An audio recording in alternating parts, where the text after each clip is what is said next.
So let's start off this chat like telling us a little bit about how you got into boxing. Yeah. So tell me your earliest memory and your story into boxing. Cool. Yeah. So hi, my name's Jack. I started boxing quite young. I started boxing at the age of 7. Between the age of 7 and 11, I was boxing. Gave it up for quite a long period after the age of 11. Didn't get back into it until I was like 17. Started training when I was 17 for a bit, and then started competing a bit. Had quite a lot of fights, and then gave up again. Like I gave it up again, and then I found Alfie Clegg, and he got me back into it 100%. Like he's a good guy. Got me back into it. He's training, the way he trains people. He gives so much enthusiasm in his training, and that's what I give to my kids. And then you notice a big improvement. As soon as you get a coach that smiles and gives you some constructive feedback that actually isn't all negative, but it's still constructive, but it's not seen as negative, that's how you see a big improvement in your kids. You mentioned that you got into boxing young. What particular thing got you into? Was it like, say, your parents getting you into it? My dad got me into boxing very young. My dad used to box. My cousin, who was a pro boxer, he had 25 pro fights. He fought like Graham Mull, he fought Amir Khan. So like, I've got boxing in my family, and that's how I got into it. It's got family thing of boxing, yeah. So at no point they were like, no, Jack, we don't want you to get down the boxing. I've had a few injuries, like I'm not gonna lie, I ruptured my bicep tendon. I've got a big scar here. I'll show you. I know I've got a knee.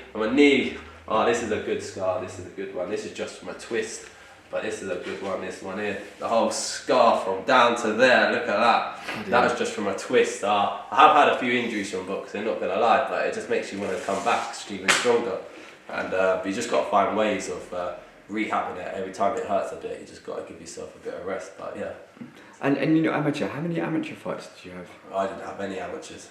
How many sort of non-professional I had fights? amateur skill bouts when I was younger. I said I gave it up at age 11. Yeah. So I had like 4 skill bouts amateurs, and then I gave it up, and then I just went straight into white. Skill bouts are not technically counted within your record, are they? Plans are half half a record, not really worth it. And then the white collars, I had loads of white collars. Yeah, so I'll come on to that's how we met at the white collar show. Yeah. So why white collar and maybe not full amateur or not full pro? What was the reason for sort of the white collar scene? So I was white collar. I started boxing again when I was later. So I started boxing when I was really young. Had a lot of the technique aspect of it. So I had a lot of skill bouts when I was younger. When I was between 10 and 11, and I came back to boxing when I was 17. And when I was 17, I just didn't join an amateur gym. Actually, I just joined like a white collar gym, and I just started to get back into it. And I was like, wow, actually, I enjoy it. And so I started boxing competitively. I fought some decent people. I might have lost against some decent people, but I've had some decent, 4-round fights, 6-round fights with some decent people, like Harvey Van Cliff. Fought him. He was like Quest champion, so I don't know if you know that. Quest middleweight champion, so I fought him. And I fought some decent level boxers. But I've had a lot of white collars. I think it works out as like 40 white collars. Oh wow. Yeah, quite a big number of white collars.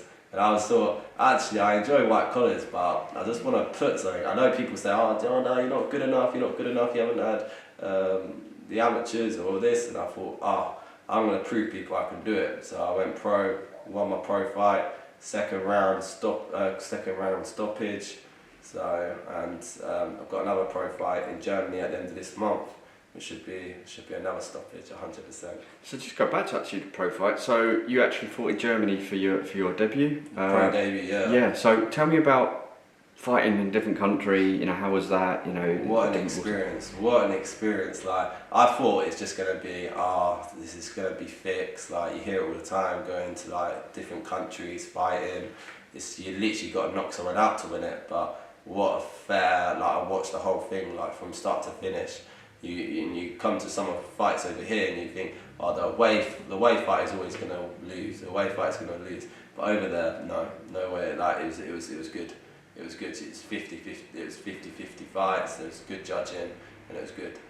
With a sort of an up-and-coming boxer, unless you've got like a TV deal, obviously you have to sort of, usually sell tickets and things. Is that the same for you because you're boxing in Germany? Or I fight on away, so I fight away all the time. So that's my plan. Is I want to prove to people that you can still do it on away. You don't have to sell tickets. Excellent. Yeah, because usually that sort of that they say that's a journeyman, but you're actually coming to win fighter. But Yeah, doing it away. 100%. You can win. Like you don't have to be like journeyman. You look at some decent journeymen as well. They have I saw a journeyman the other week on BoxRec. He had like 20 losses but 20 wins as well. You know, you get some decent level journeys, and if you look at BoxRec and you look at their KO rating, some of them have got none. Some of them have never been dropped in their life. So some of the best boxers are journeymen. But I'm saying that away fights that's what I enjoy. I don't really like to have lots of people I know watching me. I actually enjoy just fighting with no pressure, just getting in there and just enjoying it. And what's the end goal with boxing? Is it sort of just have a few fights, or professional boxing I'm talking about, a few fights, or do you actually want to, do you know what, I'm going to see how far I can take this? I want to see how far I can go. I want to try and get as many fights as possible this year.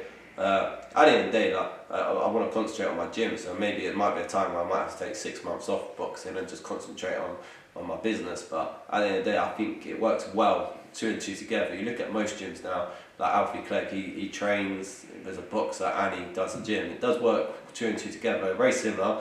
Boxing, actually competing as a boxer and also training other clients, because you learn a lot as well, training as well. Like how much quicker I've got since I've been doing pad work is unreal. Like you have to be quick on your feet as well as them, you know, and you learn a lot. And do you, obviously, Alfie's your trainer for your pro career. Do you and Alfie ever spar? No, I've never sparred Alfie. No, don't want to get told off as well. And is that important for you, having like a really good relationship with Alfie? Yeah, me and Alfie are good. I like Alfie. He's a good man and he helps everyone. I've never seen so many people that go to that gym and stay there. His retainable rate is high, and that's what you've got to look at as a gym. You've got to retain your clients, retain your members, because people will come and then if you're not giving them their attention, they go. And this is what I found in a lot of amateur gyms. You've got to stay there 3 months before you get any pad work sessions, and I don't think it's fair. I think, of course, they're going to leave, aren't they? Like, if you're not 100% not sure if this is for me, you're not going to be staying there if you're not getting any pad work. So you've got to give everyone the time and the effort. Yeah, 100%. Finally, best advice you've received in boxing, whether you're as a trainer, as a fighter, or as a friend. What's the best advice that you've received? My best advice is never give up on your goals. Like, I get told I'm not as good, I shouldn't be doing this, like, I shouldn't even be coaching. Apparently I'm not even good enough to be coaching. But you hear all these bad people talk about you. Don't take it to heart and just get in it. Let's do it. And then don't listen to them, because those bad advice is just going to make you stronger. Use it as a positive and not a negative. A lot of people have said, I'm not being good enough to do this, I'm not being good enough to do that. And that's why I want to prove the haters wrong. Awesome. Cool. Nice one. Cheers, thank you.